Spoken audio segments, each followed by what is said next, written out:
प्रिय दर्शकों नमस्कार। ज्योतिष सीखे कार्यक्रम में आपका हार्दिक स्वागत है। मैं हूं डॉक्टर एच एस रावत। इस प्रोग्राम में हम आपको जानकारी देते हैं, सिखाते हैं कि आखिर ज्योतिष कैसे काम करता है। आज हम आपको बताएंगे मीन लगन के अंदर सूर्य चंद्र शुक्र की स्थिति आपके लिए क्या रिजल्ट दे सकती है। यहां पर सूर्य रोग का स्वामी है, अच्छा नहीं है। यहां पर चंद्रमा एजुकेशन का स्वामी है, दिमाग का स्वामी है, वो अच्छा है। शुक्र यहां पर मार्केस है, वो अच्छा नहीं है। मीन लगन में सूर्य चंद्र शुक्र की युति आपके लिए बहुत अच्छी नहीं है, बीमारी वाली है। लेकिन आयु शुक्र दे रहा है। यहां पर अगर आप आयु से संबंधित जूझ रहे हैं, आप बीमार रहते हैं, तो आप यहां पर हीरा पहन सकते हैं। और साथ में एजुकेशन से संबंधित कोई दिक्कत आ रही है तो आप मोती भी पहन सकते हैं। इसके पहनने से आपकी एजुकेशन अच्छी होगी, साथ में स्वास्थ्य भी अच्छा होगा। लेकिन यहां पर माणिक्य नग धारण आपको नहीं करना चाहिए। अगर ये नग धारण करेंगे तो आपकी हेल्थ की प्रॉब्लम बढ़ जाएगी। सूर्य उच्च का हुआ है, दरिद्र योग, दैन्य योग, क्योंकि छठे भाव का स्वामी उच्च हुआ है। जब जब भी आप अप्रैल और मई में जूझेंगे उस समय आपके खजाने खाली हो जाएंगे। उच्च का तो है, लेकिन ये कर्ज का स्वामी होकर के उच्च हुआ है। आप कभी भी नोट करना, जब भी आपका अप्रैल मई का महीना आएगा उस समय आपके पास पड़ा हुआ बैंक बैलेंस कहीं ना कहीं खर्च हो जाएगा, आपको नुकसान हो जाएगा। यहां पर चंद्रमा अच्छा है, आप मोती पहन सकते हैं। शुक्र की स्थिति भी बहुत अच्छी नहीं है यहां पर, क्योंकि ये भी धन का नुकसान करने वाला है। इसलिए सूर्य देव की पूजा करें, साथ में शुक्र की भी पूजा करें और मोती नग धारण करें, तो आपको सूर्य की महादशा में, चंद्रमा की अंतरदशा में और शुक्र की प्रत्यंतर दशा में कुछ अच्छे रिजल्ट मिल सकते हैं। नहीं तो उस समय धन का नुकसान जरूर होगा।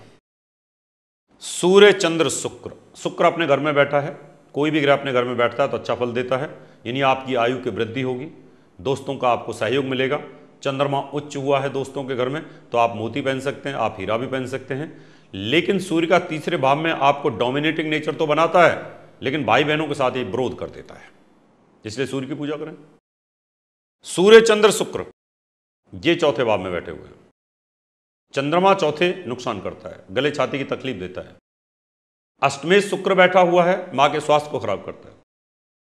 और रोगेश सूर्य, इसका मतलब आप मां के ऊपर भारी हो जाते हैं। यहां पर जब भी सूर्य की दशा चलेगी मां बीमार हो जाएंगी, चंद्रमा की अंतरदशा चलेगी तो मां बीमार हो जाएंगी, और शुक्र की प्रत्यंतर दशा चलेगी तो भी मां बीमार हो जाएंगी।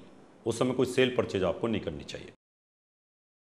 सूर्य चंद्र और शुक्र एजुकेशन का घर है, संतान का घर है। लड़कियां ज्यादा होती हैं, पुत्र कष्ट के साथ होता है, मोती धारण कर सकते हैं। शुक्र का नग नहीं पहनना चाहिए, साथ में सूर्य का नग माणिक नहीं पहनना चाहिए। सूर्य देव की पूजा करनी चाहिए और शुक्र की भी यहां पर आपको पूजा करनी चाहिए। सूर्य चंद्र शुक्र ये आपके अगर छठे भाव में बैठे हुए हैं, आप दुश्मनों को परास्त कर देंगे, लेकिन उसका खामियाजा भुगतना पड़ेगा, आपको भी तकलीफ होगी।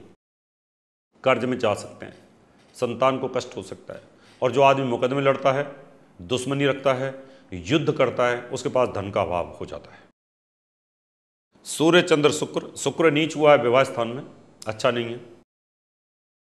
शुक्र यहां अष्टमेश होकर के पति सुख को खराब करता है। सूर्य और शुक्र ये पति और पत्नी सुख को खराब कर रहे हैं।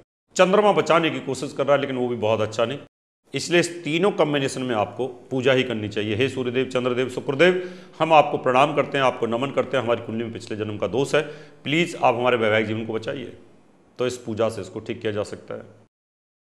सूर्य चंद्र शुक्र यहां नीच हुए हैं, आपके लिए अक्टूबर नवंबर का महीना बहुत भारी हो जाएगा। आपके पेट में तकलीफ होगी, डाइजेशन सिस्टम खराब हो जाएगा, आप बीमार रहेंगे पूरे महीने, तकलीफ बनी रहेगी आपको, लेकिन मृत्यु तुल्य कष्ट नहीं होगा। अगर ज्यादा तकलीफ हो रही है तो आप हीरा पहन सकते। सूर्य चंद्र शुक्र पिता के घर में बैठे हुए हैं, यहां पर चंद्रमा नीच हुआ है, संतान कष्ट देगा। यहां पर सूर्य शत्रु राशि मित्र राशि में बैठा है, लेकिन छठे भाव का स्वामी होकर के बैठा है। षष्ठेश और अष्टमेश पिता घर में पिता के सुख से वंचित कर देते हैं। इसलिए सूर्य चंद्र और शुक्र की यहां पर पूजा करनी चाहिए।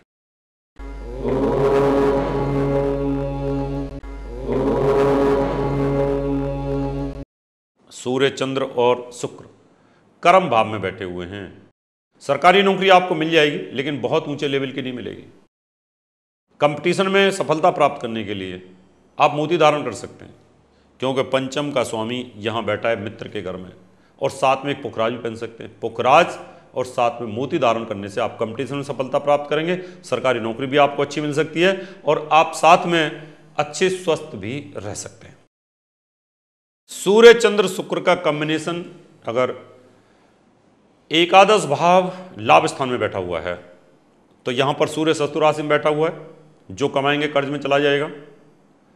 यहां पर चंद्रमा भी शत्रु राशि में बैठा हुआ है, शुक्र मित्र राशि में बैठा हुआ है, तो यहां पर बिजनेस नहीं कर सकते आप। अगर आप बिजनेस करेंगे तो इस दशा के अंदर, सूर्य की दशा में चंद्रमा और शुक्र के अंदर आपकी बिजनेस की स्थिति बहुत अच्छी नहीं रहेगी, आपको यहां बचाव भी करना चाहिए। सूर्य चंद्र शुक्र अगर कुंभ राशि में 12वें भाव में बैठे हुए हैं तो यहाँ पर आपकी आंखों की तकलीफ के साथ साथ आपको पुलिस केस से भी जूझना पड़ेगा, आपकी चोट, एक्सीडेंट में, दुर्घटना में तकलीफ हो सकती है, संतान को कोई कष्ट हो सकता है, यानी गर्भ नष्ट हो सकते हैं, और आपकी आयु के लिए भी यहाँ पर एक कष्टकारी योग बन जाता है। जबकि शुक्र 12वें भाव में अपवाद के तौर पर अच्छा फल देता है, यानी आप मेहनत करेंगे तो रिजल्ट अच्छे आएंगे, क्योंकि एक राशि से पंचम, एक राशि से दसम होने के कारण यहाँ मित्र के घर में सुख साधन की चीज़ें तो आपको प्रोवाइड करता है। दर्शकों, ये था मीन लगन के अंदर इन 3 ग्रहों का फल, यानी सूर्य की महादशा, चंद्रमा की अंतर्दशा और शुक्र की प्रत्यंतरदशा हर लगन के अंदर। आप भी पीड़ित हैं अपनी कुंडली से, आपको भी कोई भयंकर तकलीफ है, शादी नहीं हो रही है, मंगलिक दोष है, कालसर्प दोष है, पितृ दोष है, दरिद्र योग बना हुआ है, मूल नक्षत्र है, किसी भी तरह की समस्या के समाधान के लिए, वैदिक पूजाओं के लिए आप हमें संपर्क कर सकते हैं। घर बैठे आप ज्योतिषी बनना चाहते हैं तो आप किताब मंगा सकते हैं, सीडी मंगा सकते हैं, साथ में आप करस्पॉन्डेंस कोर्स में एडमिशन ले सकते हैं। आप हमें संपर्क कर सकते हैं। समय आपसे हाथ लेने का, अगले एपिसोड में आपसे फिर मुलाकात करेंगे, तब तक के लिए नमस्कार। प्रिय दर्शकों, अगर आप डॉक्टर एच.एस. रावत जी द्वारा लिखित 10 पुस्तकें मंगवाना चाहते हैं तो 10 किताबों का मूल्य 2100 रुपये और फलित ज्योतिष की 22 सीडीज का मूल्य 3100 रुपये वीपीपी, डीडी, मनी ऑर्डर या हमारे SBI बैंक अकाउंट नंबर 303402464666 में जमा करा के मंगवा सकते हैं। दर्शकों, अगर आप अपनी कुंडली दिखाना चाहते हैं 3100 रुपये, घर का नक्शा व वास्तु विजिट या पूजा पाठ करवाना चाहते हैं तो आप हमें निम्न पते पर संपर्क कर सकते हैं। हमारा दिल्ली का पता है महर्षि पराशर ज्योतिष विद्यालय, C9 महिंद्रा पार्क, पंखा रोड, नई Delhi 59। Phone number 25638157, mobile number 9212296090, website www.drhsrawat.com। हमारा मुंबई का पता है महर्षि Parashar Jyotish Vidyalaya, flat number 201, Anand Vihar building, Bajaj road, Vile Parle west, Mumbai 56। Phone number 02226707930, mobile number 9820114429।